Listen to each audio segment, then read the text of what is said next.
Another Live with Mike, and the first one of 2021. All right.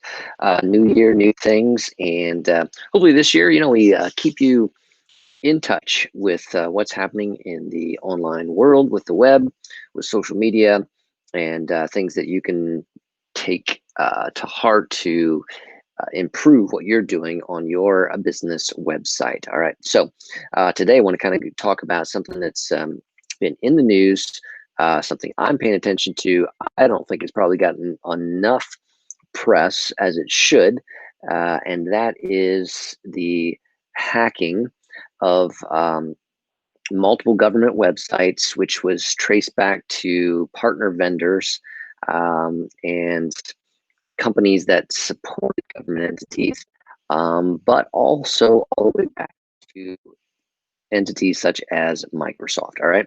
So basically, if you read about this I mean, it was like 9 months ago that they're tracing back the start of this to that they're tracing it down to Russian hackers. They're thinking with the Russian intelligence service actually compromised multiple entities. Microsoft was one of them. There was a security and support company for servers that was also compromised. And then so basically, these were tools that government agencies use. And so, I mean, the federal government has it's over 100 different agencies have been hacked. Okay, so why am I talking about this for you? I'm talking about it for a couple of reasons. Um, Number one, because this shows you that hacking can happen at all levels, and it's an important thing that you're needing to take into more consideration for your website today. Now, you may think that, hey, this doesn't necessarily apply to our business website. However, I want to mention a couple things about that. Number one, if you're e-commerce, yes, it does, then all that type of thing, because you have transactions happening in there. And we have seen attempts to hack websites and change the payment transactions so that, instead of the purchase product funds going to business, it goes somewhere else. Okay. Secondly, we've seen it where they try to intercept credit cards, that type of thing. So if you have an e-commerce, it's important to take a look at security. What we do for this is we offer a monthly security review service. Okay, so this is something that and people say, why is it monthly? Because it changes all the time. All right, and because you have to stay on top of this stuff. So I'll go into that a little bit more. But all right, so who is this for? Again, if you have e-commerce, that's for you. If you have customer information, maybe you don't even have e-commerce, but you have customer information.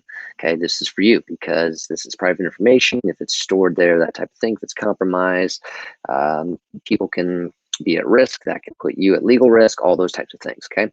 Number three, you're saying, hey, I don't have either of those. I don't have e-commerce. I don't have customer data. I just have a website. All right. How about this? What we have also seen is hacks that have planted things in websites to utilize the server resource of that website so that it can be used for other hacking purposes. So that there's a need for server power. So your website is hosted on a server, and so they don't necessarily try to do anything with the website other than use it as a tool for pulling together and masking their intentions. Okay, here's how this comes into play with some of the most recent hacking things. Okay, because the U.S. has laws that says that we can monitor and do surveillance on servers and sites, particularly website systems that are outside of the U.S. But because of privacy concerns, the FBI is not allowed to do massive, significant surveillance on server and site systems in the U.S. based systems, right? Okay, so that's again the American thing to guard our individual freedom so that we're not necessarily being spied on by our government, right? But we could spy on outside. So what happened in this case with these hacks was that they took control of servers, sites, systems, code within the US and used that resources to breach further into US government websites and all that kind of thing. Um, so again, the reason this was successful was because they didn't do it outside of the US. They penetrated inside weaker links and used those resources to pursue other things within US government websites, that type of piece. Okay. Um, so, if your site is hacked, it could be used as a mule to just, resource power for nefarious purposes of hacking within the US, not necessarily trackable or traceable because of US laws to not survey its own people, its own, companies, US companies. So that's another reason why your site needs to be secured, needs to be monitored, that type of thing. All right. Now, just give you an example of how this tries to be happening on common websites. I'm taking a look at the Digital Hill website statistics. All right. So we run monthly monitoring services that's going 24/7, but then we're always looking at things manually as well to particularly with our WordPress websites, that type of thing. WordPress rolls out updates, it rolls out security updates. You want to update those are not just automatic. You have to take a look at those, and it does take, you need to take a look at that because sometimes those things, a plugin that's updated could break something on your site. Okay, so we've seen that happen before too. So that's why there needs to be kind of a manual review process in the updating. The updating is important to maintain security. All right, so here's some statistics to show you how just on a common website. This is Digital Hill. We do not have any e-commerce going on our website right now. We do not have any customer data on our website itself. So we fall into that category, a marketing website.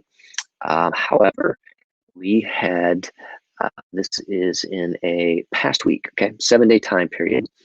We had 442 attempts to to try to take down our website, and these came. This is 442 from IP addresses in Finland, 400 is in Barbados, one from IP addresses in Ireland, 348 from IP addresses in Germany. Okay, um, so our systems blocked those repeated attacks. That's kind of like a DDoS, denial of service attack, where they try to hit, see if they can find any weak spots, and in that hitting, they might be able to take down the website. So our security systems detect that, block those. But we're talking 400, 400, 300, 300, yeah, and there's a 100. Those are just the top 5 in 1 week of attempts to compromise our website. Okay, then the second thing that they do is they try to log in and guess the back end passwords to this. Now, these are not manually done. They have built systems to try to automate this process of um, logging in. So they find a username and they try multiple passwords, boom, boom, boom, boom, boom, and they have these things to try to find common passwords, ones that are easy and that type of thing. So I can see that there were in the week 125 login attempts in our to attempt to log into our backend site with the username admin. There were 54 login attempts with the username Digital Hill. So they try to guess, even based on your website domain, what your username might be, and then attempt those passwords. So our system blocked all those. Okay. So that is login attempts. So they're trying from a code standpoint to try to find weaknesses and exploit that, or take the site down, or get access so they can use it as a mule for resource power. or they're trying to get to the back end. They can plant things so that they could send emails out. They can use it for their own purposes. So those are things that our systems guarded against. And again, we review and take a look at the updates that WordPress is rolling out, that plugins are rolling out, to make sure that we get those in place and that those are good. They're not breaking the site, those type of things. So we evaluate those pieces. So security is critical these days. I'm trying to bring it down to a practical level here and help you understand that just because you think you're not going to be attacked because there's value in attacking your site. This is what happened, in the world today. It's that, Russian sources, accordingly, this is what the papers are reporting, infiltrated and got access to servers within the US, which cannot be monitored because of our laws for privacy of the individuals and companies spying on them, took control of those and used that for their purposes, including some of these type of things. Like I'm saying, they try to get a hold of sites to use as mules for their processing power. And I'm just giving you an example from our Digital Hill website of the attempts to break into the back end, guess username and passwords. So this is real. It is critical. It is out there. And we're taking more things to the web. So, you're going to have more critical data, on your website. And, in your email, you need to be educating your people. Don't be just clicking on links that you get in some email. There's phishing schemes out there. You have to know the source. You have to look at the domain that it was sent from, not just the name. Oh, I recognize that name. It's from some Joe Smith that I know. But what is is it say Joe Smith at digitalhill.com, or does it say something at digital dot us dot something dot something dot net? All those kind of things. They spoof these things, so you got to be aware of that. And then so our monthly security review service, again, we don't even let you set up passwords if you're using email with us that are weak. We have a minimum standard that it must pass for a password. And then particularly initially, we let you set your own password for your back end of your website, but we're not going to. The initial passwords that we set up are going to be definitely secure. So this is more critical today to protect your assets and not be part of the problem as well of allowing hackers resources like this, so that your site can be a mule to be used for bad purposes to hack government sites. That's going on. Just saying, it's possible. This shows it. There's not even a ton of press about it, but if you Google that, Russian hacking of Microsoft, okay? Because that's what they're trying to figure out right now. They're trying to figure out if Microsoft Word was compromised, if they understand the source code was viewed, so was anything planted in that? So any document, they're trying to evaluate these things right now like that. So this is why it's important to take a look at your security, and we can help you with the website portion of that. All right. And so as 2021 kicks off, I just want to make you be aware of that there are going to be attempts on your website. Okay.